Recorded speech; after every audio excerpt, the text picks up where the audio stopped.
Right now, today, I'd like to talk a bit about the Panasonic HC-X1 camcorder, which I've recently obtained, and I use it alongside a GH4, which is okay, but it has its problems when you're doing that really fast pickup kind of work, where you miss the shot trying to sort out particularly the autofocus, and that's what we're going to do today. We're going to look at the autofocus.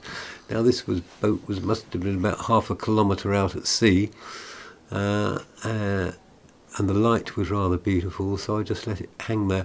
I didn't realise till I got it back in the studio what was actually going on that boat. They're fishing, which I didn't know at the time, and you can see the seagulls coming in.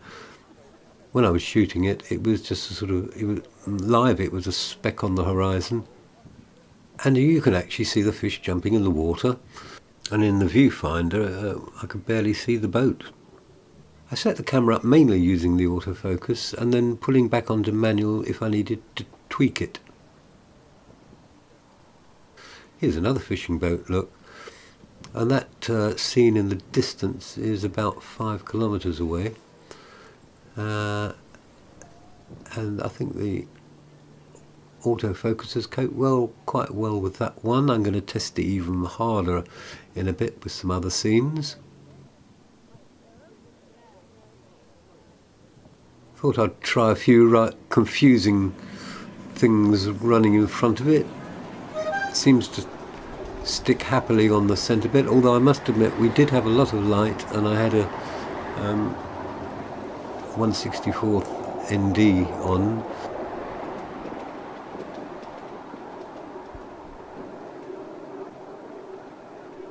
I think these shots were about 5.6 to 8.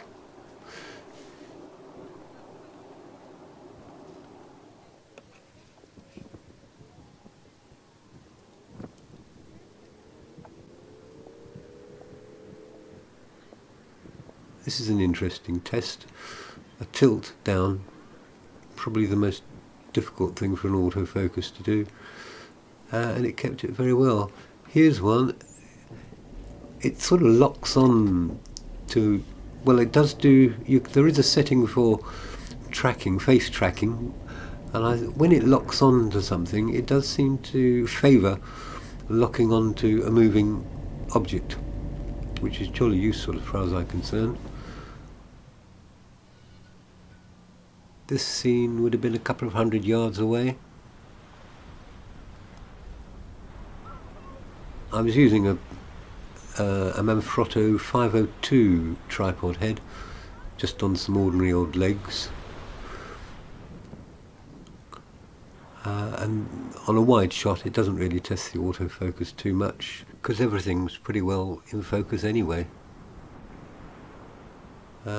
This is a pan to the left, see what happens. Yes, it focuses beautifully. It is a joy when you take it home and see the shots. You see that one, it didn't get disturbed by somebody walking in front of it. It didn't panic. And here we are again. This is another little test.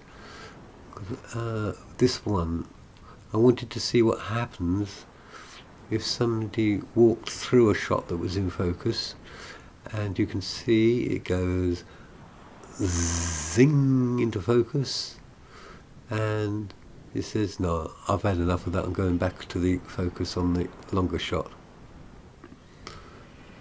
This little sequence in the marina is, it was very well lit. I do remember I had to stop right down to about 11, so the depth of field is pretty huge on the wide shots.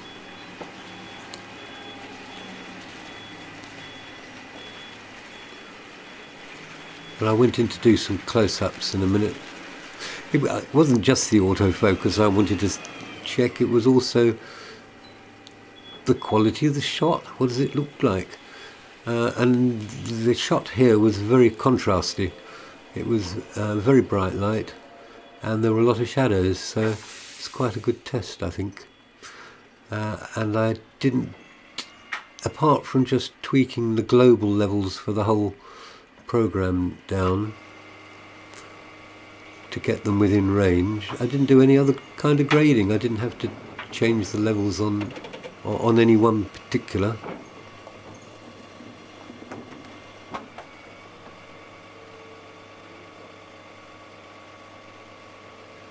Oh, there's a little blip with the autofocus. Misjudged something. And again, this was all autofocus. I didn't have to do anything. And most of it was auto iris as well. I did discover how to work it properly for the first time. You push the iris button and it takes it in and out of auto or manual mode. So I usually found it found the right value. And it tells you if it wants more ND. It has some very comforting features of the old camcorders that I used to use on ENG and EFP jobs going back 30 years, something like that, when proper cameras used to cost 20, 30, 40,000 pounds.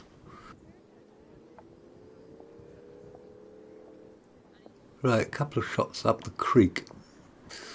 That's a reverse view, a couple of cutaways. Again, just checking out the autofocus.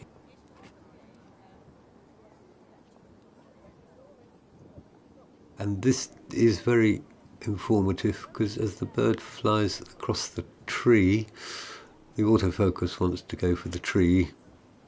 Bump. And then it goes into the cloud and gets lost completely. There you are.